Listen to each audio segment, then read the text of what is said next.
This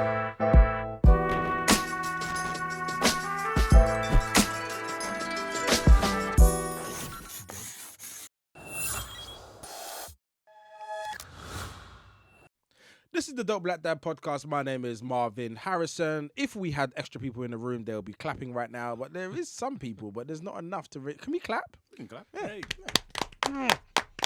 Our podcast. What I love about podcasts is that I would have these conversations with you all anyway, just for free. But now I get a seat and lighting and my skin looks smooth and my voice sounds like I'm doing adverts. I'm really happy. I love it. It makes it even better, more contextual. Today we're joined by one of my longest and oldest friends. How are you, Nii? Because I still want to call you Russell, which is wrong, by the way. It's not wrong. It's not wrong. I've had this conversation with lots of people. It's not wrong. If you know me by Russell and you want to call me Russell, all right, cool. I don't take offense. I feel like I'm betraying some sort of ancestral line by just saying Russell, the anglicized version. It's not even that deep. It's like Russell or Nii. Nii, whatever works. I love you, Nii. I love you too, bro. I called you the other day and just said I missed you. Do you know what? I will say this. You know, sometimes people call and they call at exactly the right time, and you called at exactly the right time. And I really appreciated that call and just that check-in. And yeah, I really, so thank you for that. Yeah. Love for that. Partially because you tried to do a podcast without me. I was like, how dare you? Who's this guy chatting there with my mate? I know it's your cousin, but I don't care. Who's having conversations without me? These podcasts that they're doing, black men. That's my thing. But it was so good to see you. And actually, I messaged you last night because you talked about your acting. Yes. And it hit me in my chest. Yeah, that got me as well, even you messaging me about that. No, but because that stuff moves me. Okay. I have a thing about honesty and integrity. It always awakens me. So the only way to get to me, some people try to get to me through like coercion, manipulation, bullying, violence. Okay. But actually, I've tried all of those as well. Yeah, but that doesn't work because I just have a resilience to like, no. But if you tell me your story, I'm open already. I'm like, all right, what do you need? And I just felt that. Yeah. What was you actually saying in that moment? So on the pod, we had watched a video and was talking about who are you uninterrupted. And so we were then kind of looking back at the things that essentially interrupted us. And I was saying how when I started acting and just how much I loved it and I felt like it loved me. But where I fell down or where I became interrupted, so to speak, was the school that I was at, we would have these showcases. And because I just loved it so much, I was like, this showcase would come up. And then at the first one we went to, I said to myself, I'm going to win that award. They would present a little award at the end of it. And I'm not even somebody that really cares so much about awards and stuff like that. But I was just like, I love this and I want that award. And so I was grafting and I was putting absolutely everything into it. And then long story short, I didn't win. A little bit of controversy, whatever. I know what the controversy is without even saying, but it's fine. Continue, sorry. And that's neither here nor there. It's neither here nor there. The problem was that I allowed external validation to rock me at my core, and it really, in retrospect, looking back, it really, threw me off, and my confidence got knocked insanely. And what age were you at this point? When was this? This was going to be mid to late 20s. Yeah, and yeah. What did the person giving the feedback mean to you? I looked up to them, and I still do, and I respect them, and I respect them. And I think what made it hard was that everybody else around at the time was saying the opposite to what that person said. And again, I don't want to come across as somebody that really cares about what you say. Like, I'm going to do what I'm going to do anyway. But definitely at that particular point in my life, I had been working. My background was in IT, and I'd never enjoyed it. I'd never enjoyed a day of working it. So when I found acting and realized that this was something that I could actually do and enjoy it, and I could do it well, it just felt like a whole new world opened up to me. And I think I let it go. Maybe that was my test. Maybe it wasn't supposed to be. So that was my test, and I failed because I allowed myself to get rocked from external validation, and I never really got back on. Do you know what that made me think, though, is the power of your words when you're in a position of power. And I think sometimes, as a busy person, I'll make this personal because I don't like talking about other people, but like for me, when I'm busy, that's when the gaps for error occur. Because I'm no longer present. I'm just like doing.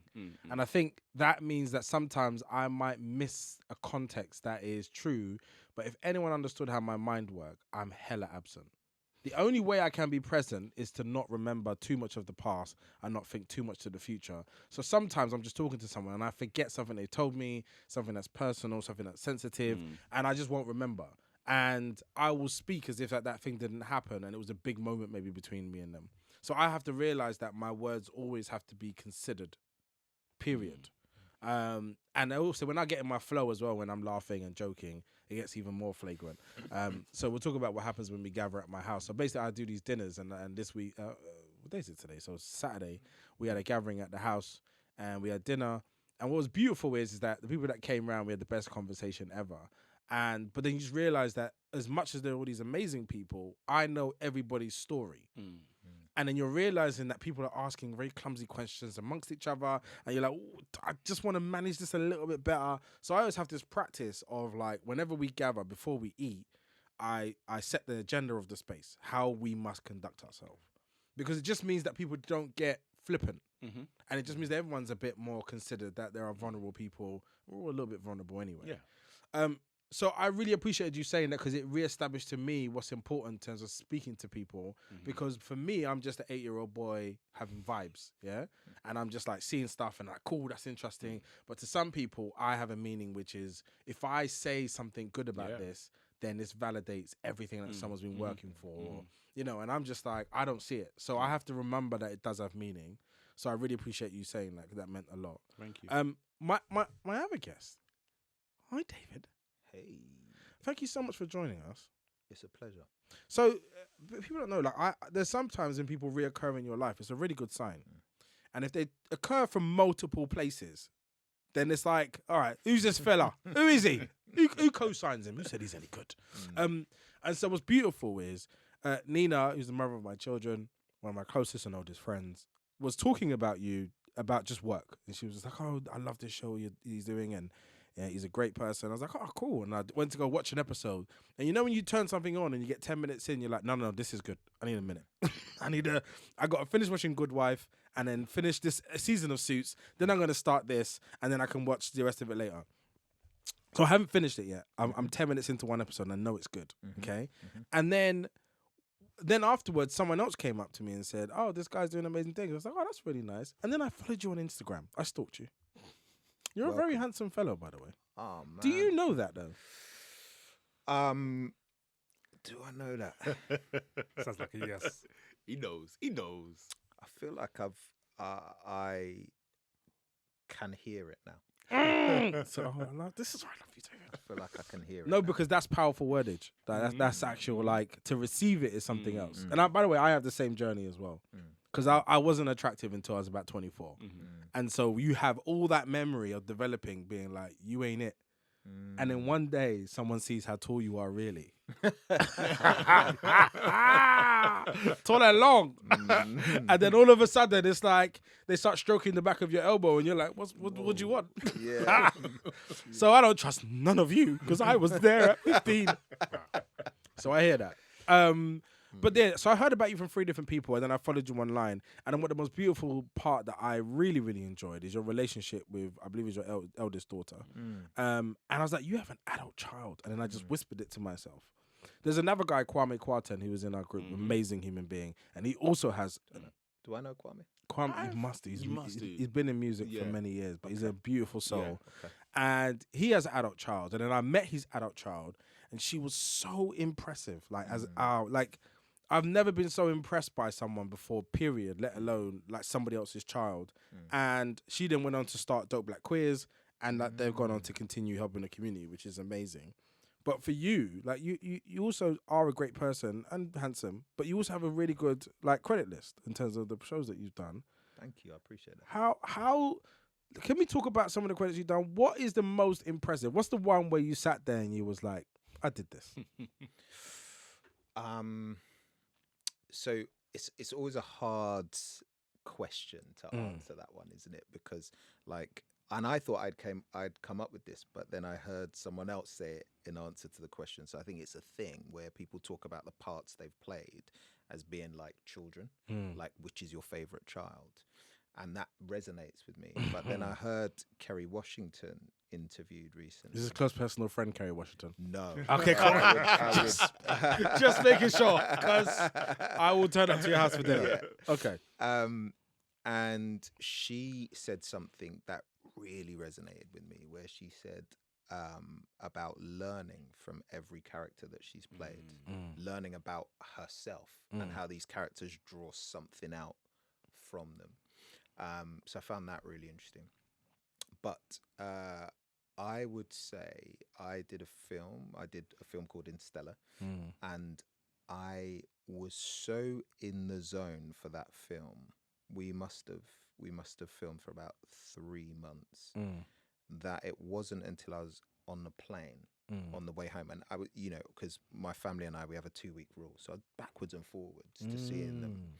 So it wasn't like I hadn't been on a plane for ages, but that after the final cut and I was wrapped, the final scene and I was wrapped on the plane, I was physically shaking for like 30 to 40 minutes on the flight back. What was happening for you? I think my body allowed me to realize what had just happened, because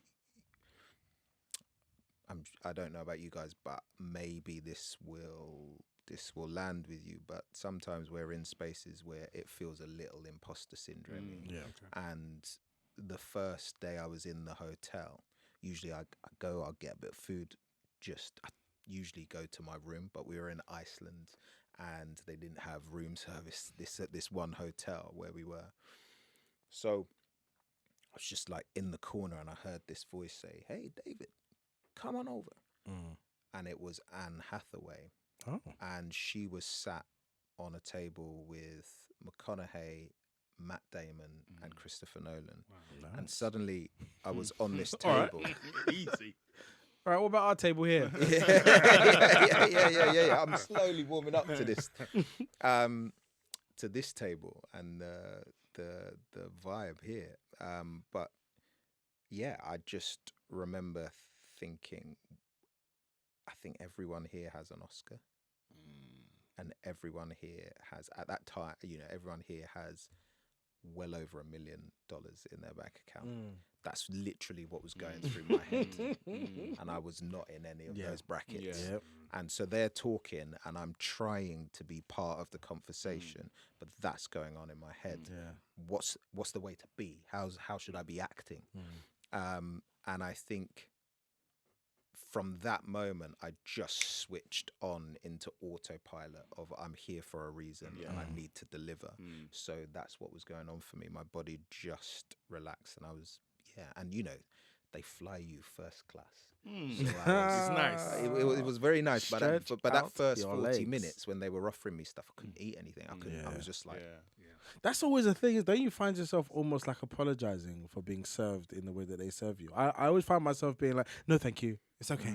Like, it's like an overly like apologetic energy rather than just being yes or no or can I have, almost scared to ask from the full menu, just being like whatever you think is fine. Like I just haven't, like I've flown, I did an ad campaign for Etihad Airlines and we had to travel, every flight was long haul, so we went to like Mumbai, South Korea, Johannesburg and maybe LA or something, and every single flight we flew first class. It's the first time I flew first class, and it was just like, this is so hard to process and to take on and accept. Kind of how you spoke about like the handsome comment. It's a bit like, yes, but the reason why I'm here is because we're doing a campaign. I found myself explaining why I was sitting here because it just felt really excessive. When you sort obviously move in different spaces in TV, does that adjustment of just being in those spaces, have you ever at any point felt comfortable? Yeah, I'd say I'm comfortable now, but I'd say what never changes for me is the appreciation of the service that I'm getting, because actually these people could be my mum or my dad, because they did those kind of jobs. So I find there's always a bond between me and whoever's driving me on whatever job, because that's what my dad did for years. And he's sadly no longer with us. So every time, and I find myself constantly asking about their health, because, you know, you're sitting down a lot. When we get there, are you walking? What are you, you know? So yeah, but it's, I think it's important for us. Like, I remember the first time traveling in those spaces and seeing kids in those spaces and thinking, wow, That's this no, is an that's experience. crazy. When I see children in business class and first class, Yeah. I'm like, what is your life? But for me, I didn't see many kids that looked like you or I. Yeah, it's true. So it became a mission. And now my kids laugh at, oh, Dad's going to make us travel this way. And it's like, it's important because actually, and maybe, you know, in a few years' time when they're here, when my son's here talking about it, he might say the negatives of this. But for me, it was important that when my son or my daughter is round that table in Iceland, they don't have that imposter syndrome, and they're able to fully be themselves, because that's important. I think that's important for the world that we live in, that we all come fully as ourselves, you know. So that I work really hard to create that access. I'm going through your credits and it's getting on my nerves a little bit. There's a lot in there. All right, there's a lot in there. Mike Bassett, Chuggington, Casualty, Murderland, The Dark Knight Rises, Red Tails, What a Girl Wants. I remember the musical soundtrack to that one. It's very good. Shoot the Messenger, Come Away, Half Bad, Hunter Killer, Cloud Atlas, Maleficent. Yeah. Glad you said that, because clearly my GCSEs didn't work. The Whale, Pulsar, Shooting Dogs, White Heat, Panic, Annihilation, Cold Blood Legacy, Containment, Troy, Man in an Orange Shirt, Interstellar, Hell on the Border, Carnival Row, and The Diplomat. Like, there's a lot here, man. Wow, thank you. That means people like you, though, isn't it? Very much. Thank you. No, people like you. That means, because like we all know, because I don't even know, but I know, to get reoccurred booked, there's a rumor that you must be good. Because if the rumor's bad, you won't see you again. Yeah. Although you do see some people again. You see some people again. It's. I've never heard it read out like that before. I was like, That's why you're here, you know, to be celebrated, to be fair, as well as be told. Appreciate it. Yeah. So in your class of actors, because in British actors, there's a really nice movement. And by the way, I just say right now, no disrespect, but Lenny James is my favorite. Yeah, Lenny James is yo. Yeah. When I watched him in Save Me, I cried 4 times in that. I was like, I don't want to cry at this part. And I was just like, I believed everything. Yeah. And I was the dad trying to get my daughter back. Who would you say is in, not necessarily, we're not talking about levels, I mean just in your class, the group of actors that you came up around, preferably black ones? That I came up around, Cobner Holdbrook-Smith. I love Cobner. He's a good guy. Friend of the show. Have you seen him on stage before? Yeah. If you haven't, like, make it a point to, like, because there's a level of craft that he has that blows me away. He's my contemporary, and I learn every time I'm watching him on stage. So very quickly, do you feel like people favour theatre acting over TV and film acting, or film and TV acting as separate things? Do you think someone can just smash them all, or is some just stronger in particular regards? I think that they're different jobs. I think they're different skill sets. But like Cobbs is doing a lot more screen work now, and I think then you will hear about him a lot more. I think that it seems like our industry allows for you to kind of smash it on the screen, and then there's doors are open for you to, like, what show do you want to lead in or whatever, as opposed to, like, Cobbs is an award-winning actor. Like an Olivier award-winning actor. Wow. So he should be able to walk straight into a show, but it doesn't quite work that way around. Do you know what I mean? So, but he's doing great work. David Oyelowo is another one. The people that I would have watched growing up and thought that's interesting would be Adrian Lester, Lenny James, definitely. Idris as well. And do you remember Eamon Walker? Yes. Yeah. So those are people that I would have watched. But yeah, the people that I grew up around would be, Cool. So now this is where it gets a bit spicy. So I've casted you now in a film. In the film, it's about dope black dads. There's 4 dope black dads. There's the founding dope black dads.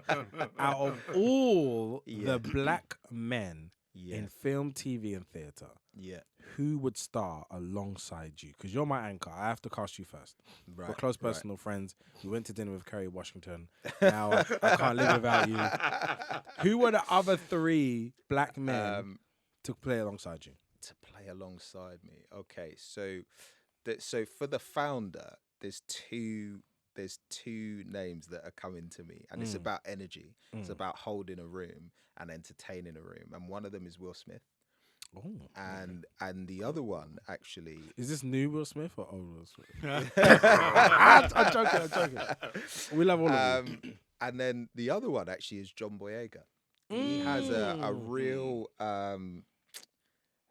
real kind of galvanizing spirit when I'm around him. So I would be, he would be in that room.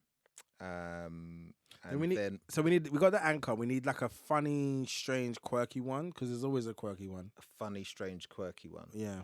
And are we looking at British, or are we Let's looking go international? Let's go international. Okay. Maybe I was trying to. I don't know his name, but the guy from the Ghanaian movies who love this. Who is he does a meme. He says, "Just take a cup of tea." Yeah? Just, do you know that guy? when you're too stressed, just take a cup of tea. You know that guy? Wait. My brother would know him. Type in "just take a cup of tea." I'm trying to find that it. guy. Do you know? I think Google's anti-black because it doesn't establish. It doesn't. Oh, we know that already. Is it? Hold on, wait. That's him. Yeah. Show the guys. Osita.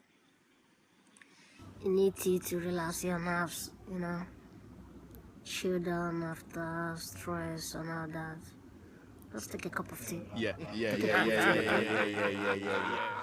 So I think I've seen him, but he yeah. looks much older here. But I think I have seen him. Yeah. But I love the fact that we've diversified this cast. So like, you're the professional, I have a job and a family, straight laced. Then there's the founder that's a bit more charismatic, and then we have this person. Yeah. We need a 4th. I'm not sure what the role. The lover man, the one that's the fallible romantic. They can never get a relationship right. Who would we? Nii, who do you think in the? Or Patris? They can definitely get girls, but it doesn't work. I'm thinking Ashley Waters. Do you know I was thinking Ashley Waters? I was thinking Ashley Waters for the balance. Why did we make him not be able to get girls though? Because I know he's married, but I don't want to get in trouble. So I just want to be like, why? But something he can't get the girls is the fact that he gets the girls, he can't keep them because he's a bad boy. You know what I mean? That's a great. Do you know? And do you know? Because I wasn't even thinking on the girls' front. I was just thinking of the balance of that cast. Yeah, he would be sick. That would just be really interesting. Whatever that show is, that would be really, really fascinating. But you've got my head thinking. Now I want to create. Get the money together, man. Well, we kind of already are. It's taken a bit of a while. We're just writing scripts at the moment, but it's happening. Yeah. So we also have Patris Gordon. How are you? I'm good. No, but you said your name isn't Patris because you're not French or Greek. Come on. It's Patris just because that's the way my whole family has called me. No, but what's it formally it's though? actually Patris Gordon, which is Patris. Means in the name of the father. It's a Greek name. Hey, and who is your father? My father is Wentworth Williams from St Kitts. Is it seriously? Seriously, yeah. My mum is from Jamaica, St Catherine's. Delrita Gordon, big up. And they came together and produced me. So that's great work, To be fair, you're taller than I thought because we met on a Zoom and you were normal height. Yeah, on a Zoom. on the Zoom. Then I met you and I had to tiptoe. I get it. I've been this height since I was 13 years old. Believe it or really? not, and stuff like that. I've only grown literally 1-2 inches since I was that age. So that means they made you play basketball, Yeah. I didn't played they? basketball. Played basketball Really? for England schoolboys. Serious? And stuff like Wow. that. Played professionally for about 3-4 years in England. Went to States. Went to high school in the States for a bit. Came back. Went to university. Started. Got a media degree. And then so I played around. We went traveling, touring. But yeah, I just kind of in the UK it wasn't like it is now, where I kind of fell out of the game, fell out of the rotation. Didn't pay much, so you can't sit on the bench and not get paid and whatnot. So yeah, got my degree and I just started looking for regular work and whatnot. Fell into publishing. Worked at the Voice newspaper for a while. Oh wow. Did music journalism. Interviewed tons of kind of musicians and stars. and Who's the whatnot. most impressive or the worst? The person I met was Chris Rock. Was pretty cool. I remember at Dorchester, we sat down. He kicked it. He wanted to talk about the beat nuts and old hip hop stuff and stuff off the record and whatnot. Is that around top 5? That was around. What's that film where he turns into the white guy? And not the president one. What's it No, called? down. What's it called? Oh, I can't remember the name of it now. He turns into a white. Yeah, because he turns into Yeah, There's but an is- actor that plays him as opposed to makeup. Yeah. right? Yeah. So he gets killed and then he gets into the body Yeah. of someone else. I can't remember the name of the film. Wow. Okay. Cool. But yeah, so that was like early 2000s Yeah. and whatnot. But yeah, I mean, I've interviewed like about 400 kind of budding and big time kind of artists wow. and whatnot, stuff like that. So yeah, I love writing. I've got a big passion for writing. I've written a few books and stuff like that about basketball, music, Sick. even a couple of novels and whatnot, all very low key and whatnot. And but now I'm working for Spotify. That's So dope, just into podcasting, I've always been kind of interested around kind of creative solutions and making different things. So we've branded that. We've worked with like a lot of advertisers and whatnot as well. So we've kind of just mixed the two kind of worlds and whatnot. And yeah, it's been good. It's been fun. It's been working out. So yeah, here I am. Well, thank you for joining us, man. We just stole you from Spotify, and I'm pretty sure either you're going to get fired or we're going to get fired, but we don't care. We do what we want. We do what we want. By the way, so we had this song of like, we do what we want. We I do heard what it we on want. the last episode. Dope Black Dads, we yeah, do what we and want, you were yeah. like- But we did it on literally our first episode, one of our first episodes, yeah. And then we did it when we did the BBC run, and it was so funny because we immediately stopped singing. We was all smug with ourselves. We looked at each other and was like, no, we don't. No, we don't. It sounds nice and it has a great chorus, but no. So today we've got a couple of dilemmas actually, and I'm going to need you to help our listeners with some of these things. I'm going to go into the first one, yeah? Look, I'm going to be really honest. There's a lot of wisdom around this table, okay? So people here should get a lot of food, okay? But only say what you are comfortable to be saying, but say something, okay? People need help. I don't know if you've noticed yet, but I feel like, and this happened around COVID times, there's a slight dark cloud occurring in the consciousness. Just a little bit of heaviness, a little bit of like lack of aimlessness, a little bit of rascality, the government's doing bits and bobs. It's a bit all over the place. And I feel like when we help people, it brings a nice, good vibe back to challenges. So it's important. So the first one we have is called Navigating a Family Crisis. It says, Dear DBD, we are Jane and Mark, a couple who have recently embarked on a journey to rediscover themselves after 3 children left for university. After attending couples therapy to cope with the empty nest syndrome, they decided to explore new experiences together. One evening, under the influence of a bit too much red wine, Jane mentioned her curiosity about swinging. Oh, okay. Surprisingly, Mark revealed that he had thought about it too. Shouts to Mark. Encouraged by the therapist, got shouts to him. Everyone's living their life. Encouraged by their therapist's advice to try new things as a couple, they joined a swinging app. I didn't know there was one. I'm so glad they didn't put the name. For some light-hearted exploration. However, their adventure took an unexpected turn when their son stumbled upon their profile and shared it with the entire family in the WhatsApp group, leading to shock and confusion. Now, their son is avoiding their calls, and there's a palpable tension within the family. Jane and Mark are left grappling with the aftermath of their private exploration becoming public, creating a significant rift between them and their children. Nii. Did it say how old the son was? It doesn't say hello, but But university we're age. assuming- age. Yeah, so University Yeah. age, yeah. he's an idiot. Oh, Yeah, absolutely. some Jamaicanisms for us to start. tell me more, Nii. No, the thing is, I think our parents, before they were our parents, were human beings, and even when they are our parents, they are still human beings who are individuals and deserve their own privacy and deserve things for themselves. Yeah. And I think at that age, you should know that. Okay, and it's okay for you to be disgusted. Yeah, because if it's not your bag, it's not your bag. Yeah. And it's even okay for you to broach it with mum and dad. Say, look, I found this. I don't know why you guys are doing this. I don't approve. Fine. Yeah. To shame them, your parents, who probably are the ones that put you through university. Yeah. Yeah. You are a big What's the word? idiot. I'm gonna go African now. You're Okay, a big cool. idiot for that. Yeah. I just think that's unacceptable, man. I think that's unacceptable. Patrice?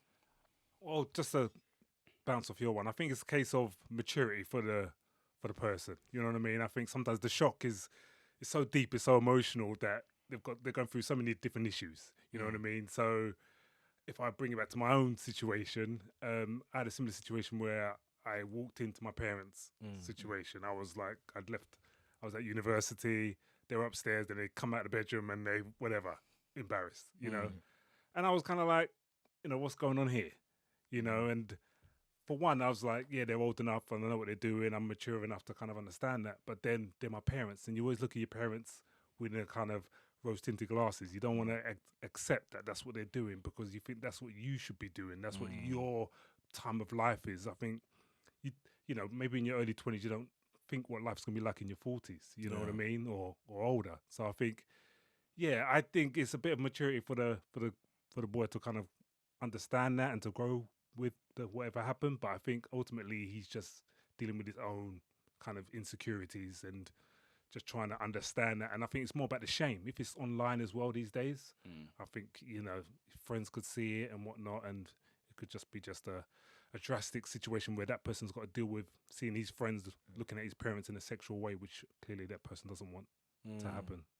David? It left me with some questions, really. So one of the questions was, why did the son put it on the WhatsApp chat? And when I look at that, I wonder if there's been a breakdown in communication between he and the parents, and that's coming from a place of pain. So it feels as though the family need to look at a whole, like, 360 on this. What would be a healthy way to have approached it? If you say like in a healthy family dynamic, what would that look like? In a healthy family dynamic, I think one would like to assume or think that he could approach his parents and raise some of those things. So both what you've said, right? Like, I understand that you're my parents and you have your lives to lead, and I don't want to pass judgment on that. Here's the thing. By going public on this, you leave me and my siblings and our friends that might be on these chats suddenly having an insight into our family that I may not be so comfortable with. So it's bringing us into that. Is there a way that perhaps you can kind of secure what you're doing so that we're not brought into this? Might be a healthy way. But it's the all of these things, this stuff festering underneath, I would suggest. What's really interesting is I think like you what you mentioned about parents actually being someone before they become your parents is a really important point, because most people don't get to know who our parents are by their first name. Like, they lived and then they became your parents, and then they probably want to reestablish that. But I also just think it's like, maybe this is a class thing. Not every family has conversations that are below the surface. Some of them really keep to the parent-child dynamic and never explore and have meaningful life conversations. So they would never, even in their minds, even believe that it's possible.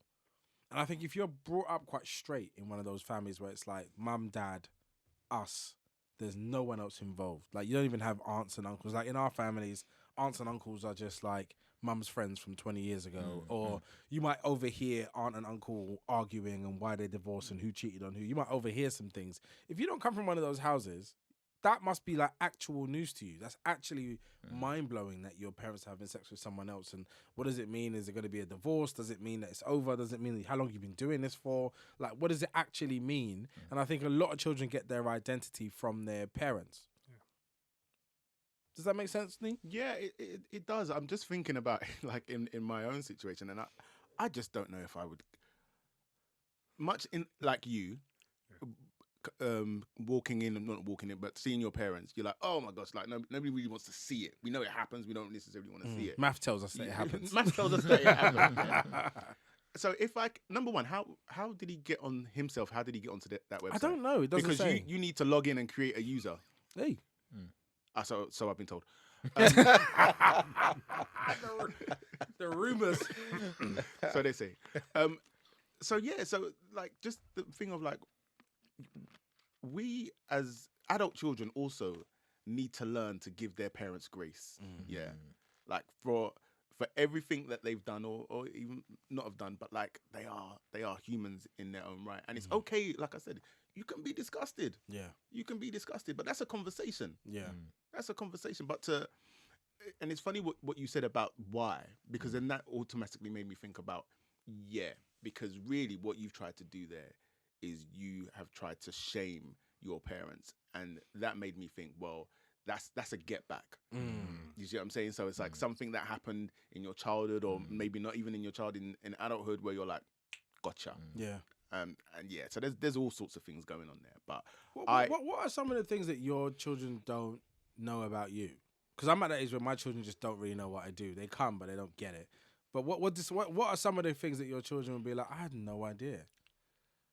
There's a lot of things in my world that they don't know about, which I don't want them to know about until they stumble it by common interest. You know what I mean? Yeah. So if there's something that they're going through some kind of growing pains, or they're in their new relationships or new friends, and I can say, well, I had a friend that did this, or I was in a similar situation. But for me to kind of give them my whole bibliography of my whole life up front doesn't really make sense in my eyes. Yeah. Because then it could be more traumatizing for them in the long run, you know. So essentially, but I think things like sex, you know, they're watching TV shows, they listen to music, and they're talking about sex and stuff like that.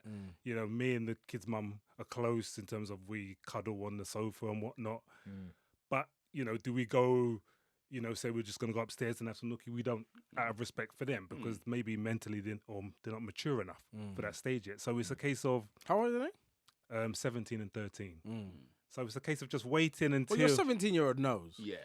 She knows, but at the same time, she's just chill. You know what I mean? Yeah. We don't talk about it, but obviously we watch shows where, you know, sexual relations have happened. Have you ever had the talk, though, the formal talk? I haven't, personally.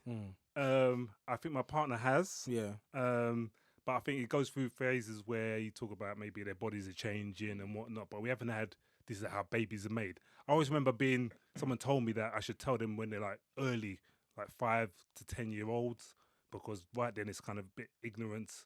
But when they get to like teenage years, it's much more kind of real.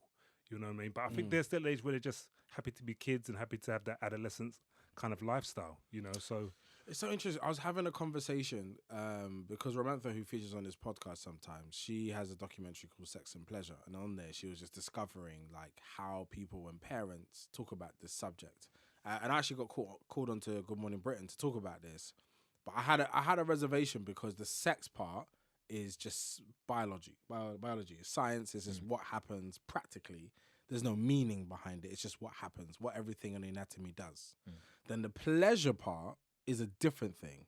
But I think a lot of children or young people wouldn't experiment sexually so young if they understood that what it was actually, one, meant to be pleasurable, and two, what pleasure actually meant.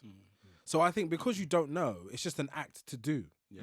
Like I never thought about my virginity as like, I cannot wait to have sex so that I can have this earth-shattering orgasm that shivers through my body and it feels amazing. It was just like, I need to do it because people told me I need to do it. And I want to do it now. It's like, who's going to let me? But you must have thought it's going to feel good, though. That didn't really come into the forefront of my mind. Okay. Also, I couldn't compute what feeling good really meant. Do you mean it felt good like eating cake? Because that feels good. That was my curiosity though, because like without getting too graphic, when people would No, talk get about graphic, it's fine. when other people around you that have done it talk about, and it feels like this, and I'm like, I want to know what that feels like, and their excitement in talking about it, I'm like, I want to know what that is, and so I definitely, going into it, I definitely had that. Like, But then I feel like where the barrier comes is, why does it feel so good? How do you recreate it? Like how do you get consistency of that feeling? Because everyone knows the first time you do it, you're like, what the you mean this is a thing? Like, I can do this? I won't do my homework again. It's like, but obviously it diminishes over time, and it's not something that can be recreated to the same high over and over again. Much like crack cocaine. So you're told. So I'm told. And so I think only when you explore pleasure are you able to find how it actually is stimulating you and how to recreate it in a safe way. So there's almost this like blind gap of like, we don't talk about it and we delay it, but the impact is we don't actually know what it is to do it in the right way and to do it in a safe way and to do it so it's pleasurable. So we just fumble through it and cause headache for other people because we're doing it with them really badly. Yeah. But what I would say to that is that we encourage them to have relationships, build friendship, build companionship, because that will sustain the test of time rather than just the act of having sex. And if you have sex with someone that you like and is your best friend, it's much more pleasurable than just having it with one night stands with random people. And even though one night stands can be fruitful in some regards. So I think it's The amount of children birthed from one night stands. hey, that's it. But I think it's all about just, teaching your kids that, it's about people at the end of the day. And it's just about, it's not just about you going in and switching off and you're just trying to get that feeling of what your friends told you what it's about. It's about connecting with people, ultimately, I think. I heard this phrase this morning. There was actually three of them, but isosexual pleasure and synchrosexual pleasure, which we, like you say, when we educate and when we learn about this, we don't really go into it that way. But the ISO is like, just me. What can I get out of this? And then the synchro is like, what's this shared experience? And I think that is much more in terms of your question of how do we prolong this? That is perhaps much more, it has more scope for prolonging this feeling. Because, I love giving gifts. I love that, and I love that. I'm a size pleasure 11 that and gives extra me. large, by the way. Christmas is coming, just saying. And so why not bring that into our sexual relationships as well? Like, how do we go on this journey together? So, There's this like beautiful notion of like having sex without an objective. And so there is this thing of like, normally sex ends when men ejaculate, right? So then that's when it's over and everyone like, wraps it up. But what happens when that isn't the objective? And it's just an expression of a built-up sexual tension throughout the day. And if it doesn't happen, then it's fine. And if it does happen, it's fine. But also then you start to do things that aren't just about getting you to that particular point. And you start discovering new things. So it's so interesting because I'm going to get this this amazing intimacy coach that I met. I'm going to get him to come and join the podcast because I just want to I want to explore all of these things. Because I know so many men suppress pleasure. And it's like sex is so functional. It's like I had a long day. What I need right now is the equivalent of a cigarette. And I'm just, once I get that, I'll be fine and I'll sleep better. But when it's about like exploring and thinking about your partner and also just connecting, you do different things. And I think actually we'll all benefit as men from just really building a relationship with our own bodies, our own kinks, our own erogenous zones. We went left, but it's fine. I'm gonna get I was gonna say, but though, just that I also think it's important to actually have a mix of it, because sometimes you just want and need the cigarette type thing, and then what you're doing, your eyes are doing the thing where it's like, I just want to do the dance. I just want to done a dance and go to bed, fam. and sometimes that's all it is. Yeah. Sometimes that's all it is, and then as long as there's not too much of one, or you have balance. I love that, man. All right, we're going on to our next one because we're getting spicy in terms of time. It's called navigating the roommate phase of our marriage. Now, this is, I already know what this is without even reading the whole thing, but it's good to know it. So while raising our two young kids, my wife and I have entered the roommate phase of our marriage. I have a toddler, 1 to 3, two toddlers, 1 to 3. My wife and I will both admit we're both really struggling. We both work demanding jobs, which has added to the pile. Both kids are under 3 in daycare, costing us $500 a week. Childcare is expensive. It's by the way. insane. Someone help me take care of these kids.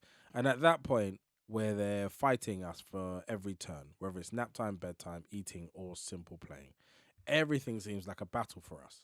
We know it won't always be like this, but we've gotten extremely hard.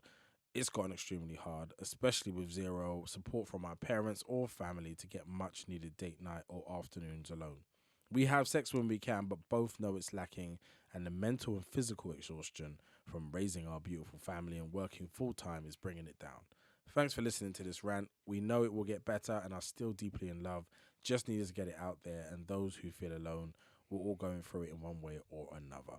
What would you say to someone that's in this particular phase without very much support? Are you looking at me? Because you're to my right and I'm right-handed. So I could have written that. Wow. Okay. I'm gonna be, and I can say this because we've spoken about this on a series, Black Love series. We've spoken about this, and even more so. So this year, just to give you some backstory, like the last 6 months has actually been quite difficult in our house. So we lost my mother-in-law not too long ago, and then literally last week we lost my father-in-law. Wow. Bro, I'm sorry to hear that. Yeah, and it's been tough, and so it's especially I'm gonna. This may sound a little bit selfish. No, you're good. So especially from my perspective, in sense of like, I want to make sure that my wife is okay. I want to make sure that my children are okay. Like their grandmother was a big part of their lives, and so you're trying to do that. And and especially when my father-in-law just passed as well, I've an extra responsibility of like, my wife's a fully grown woman, but I now feel really like I have to look after you. But over the last few months, everything has just been very functional. Like we're definitely roommates, and there's other focuses of like, actually we need to sort these things out, finances, blah blah blah blah blah blah. And you kind of, so you move into that space of like you get it when you can, sort of thing. So even when I was talking about cigarette, blah blah blah, and what have you. And so actually listening to that and the ending was actually the most important part for me, because they were both like, actually we both still really love each other, and you're both still really on the same page.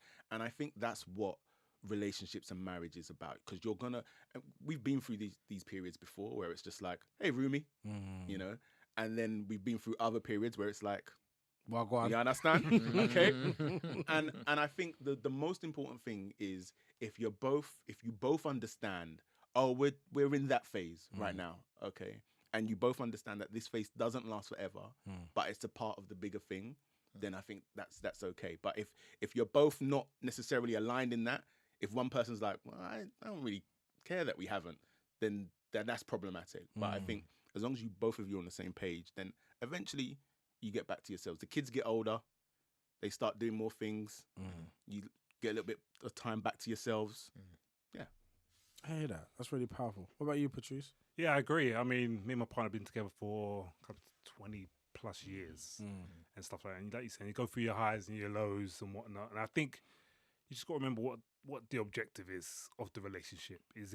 Are we, really heading to this place where it's going to be us together, or is it going to be just when, shit hits the fan, we're going to just, separate or do whatever. So within that kind of circumstance that the couple shared with you, I think it's a case of just a bit more thoughtful planning, I would say. Plan a trip maybe in 6 months so you can spread your costs over if money's an issue, you know what I mean? Or just make Christmas and break times just a bit more special. And that will kind of bring back some more kind of feeling between the both of you. Because I think what I've realised is that once my partner is happy and, not thinking about the day-to-day, she gives me more loving. You know what I mean? Yeah. And stuff like that. And I think that's, for me, they say happy wife, happy life. But it's almost, I know that if I'm in a happy environment, then anything is possible. And I think that's the only way you can really look at it, really. Is just, you've got to think long-term, but at the same time, you've got to think, I've just got to be in a nice environment where I feel like we're just comfortable and, we can just do it together. You know, There's a couple of psychotherapists who talk about the shut up and do it method and not like make it a meaningful thing and just get into the act, because the act has the ability to reset at times. And sometimes there's a lot of emotional and like mental barriers to overcome. And also, I just think family isn't sexy.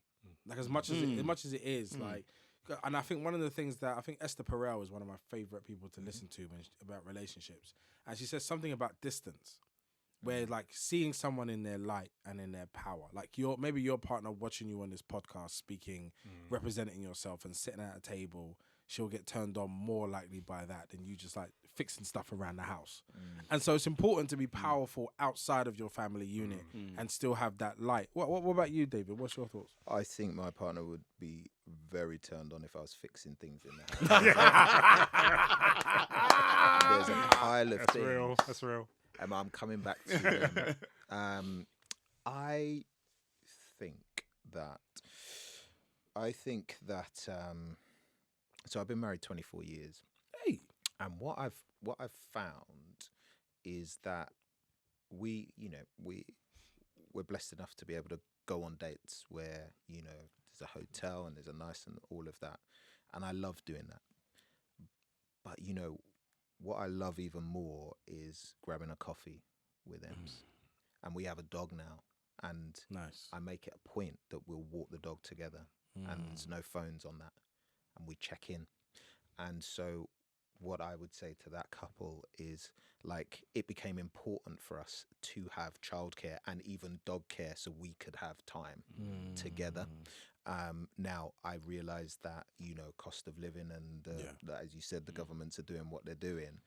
But saying to yourselves, let's grab 20 minutes and have a cup of tea together. Laptops away if you're working from home, phones away, and just check it. And I think that's important because, like you both said, getting through this period, that's the aim. But then once you get to the other side, are we still going to know each other? Are we still going to like each other? So just checking in, whatever you can do to check in. That's what I think. And then for me, and I think I've been thinking about this quite a bit. I think for me, like, sex starts early for me. Like it's like it's the touches, it's the doing the bit of housework.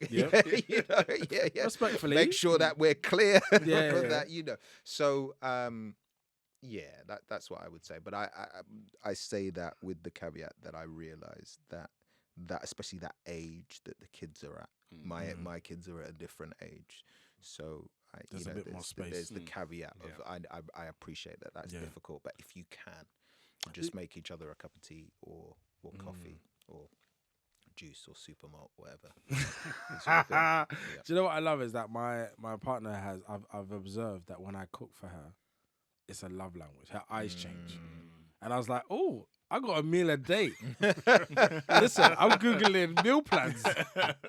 I need to know what ingredients I got to have. It's funny because you're right, it does start quite early. And I think that the tactile kind of like the connection throughout the day. But I think what you said about removing mental load creates space and capacity. And I think I realized that I watched this podcast where these women were talking about, mothers were talking about, it might have been a radio show, all the things that go on in their head. And not only like do they go for everything during the day, at the end of the day, they go back to the beginning of the day and see if I did everything right. And at that point, to turn around and be like, oh, touch me, and like, is as far away as possible you could imagine. And obviously for us as men, especially not for us as men, but for some men who aren't as connected to the day-to-day, blow by blow, things that happen in their house, they're coming in thinking like, oh, I've been out all day, you've been home, like let's go. And they're like, no, I'm going through my day, or I'm like thinking about the time where I snapped at my child and how I felt like I was alone and like I'm stressed and I'm stretched. And so sometimes I think men disconnect on what really is happening and then have a great demand on a woman physically, and it just doesn't add up. And then they wonder why that doesn't happen. I honestly feel like cheating is solvable. Like I just feel like it is. I feel like most of the stuff is people's lack of a communication. And I think the thing that Esther Perel talked about is like, it's not always the person that cheats that's the victim of the marriage. Someone taps out of the marriage beforehand. So when whoever taps out first, that's the person that needs to be reachable that we need to go and get. So it's a really, really important thing to pay attention to. So I'm going to do this really because we're basically running out of time, but I'm going to ask this one question. Everyone has to say yes or no without any further context because we are problematic as a platform. So basically the question was, where is it? Would you let your 17-year-old daughter's boyfriend spend the night? Yes or no? No. Yes. Yes. Sorry, I changed my mind. Sorry. You changed your mind? Yeah. Damn it! Yeah. I want to hear it all. All right, we're going to do that another time, but I feel like that is a really important question. Can you give me a sentence on why you changed your mind very quickly? Because I don't want to be how my parents were. I have to accept, in the same way earlier on I was saying that you accept that your parents are doing things, you also need to accept that your children are doing things. And I would rather the safety of the house than outside. David, what was your firm yes? I don't want to reveal like my daughter's relationship, but look, it took a while. You know, the guy was sleeping on the couch for a year, and you know, just quickly when she got into a relationship, I was filming in South Africa.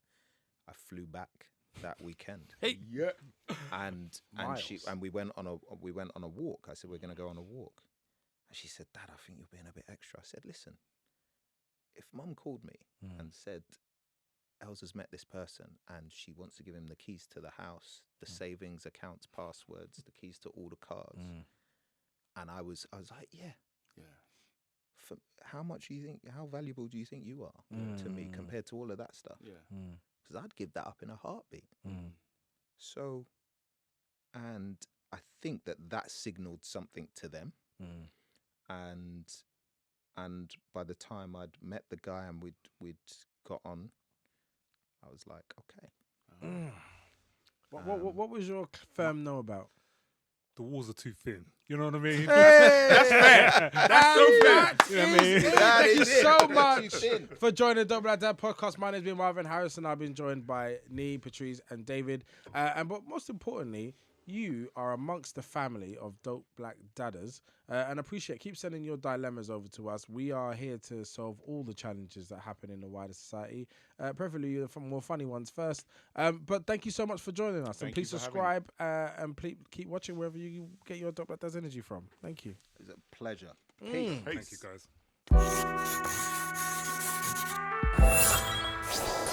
guys.